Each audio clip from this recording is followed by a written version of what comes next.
Ang bulalo ay isang sopas na Pilipino na gawa sa buto at karne ng baka. Pinapalambot ng matagal ang karne hanggang ito ay maging napakalambot.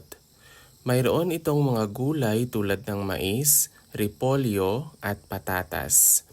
Pinakamainam na kainin ang bulalo kapag malamig ang panahon at madalas itong kinakain kasama ng pamilya.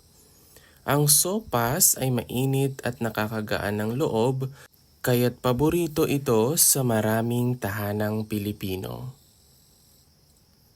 Ang the bulalo is a soup sopas na a Filipino soup na gawa sa buto, made from beef chunks or made from bone marrow of a cow. Baka is a cow.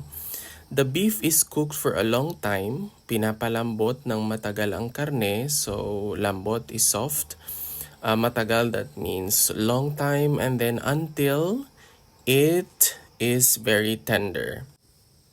Mayroon itong mga gulay. It has vegetables tulad ng like mais, so is corn, repolyo is cabbage, and patatas is potatoes.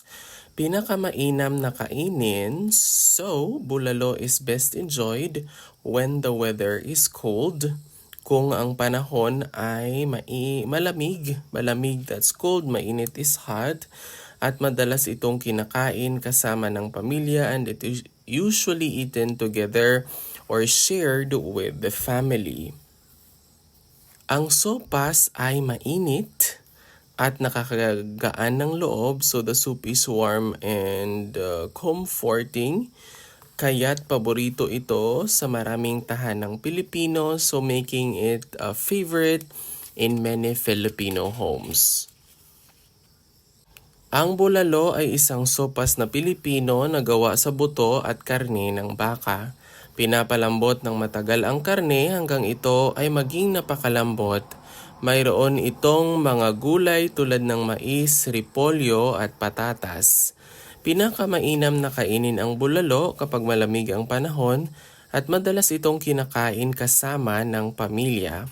Ang sopas ay mainit at nakakagaan ng loob, kaya't paborito ito sa maraming tahanang Pilipino.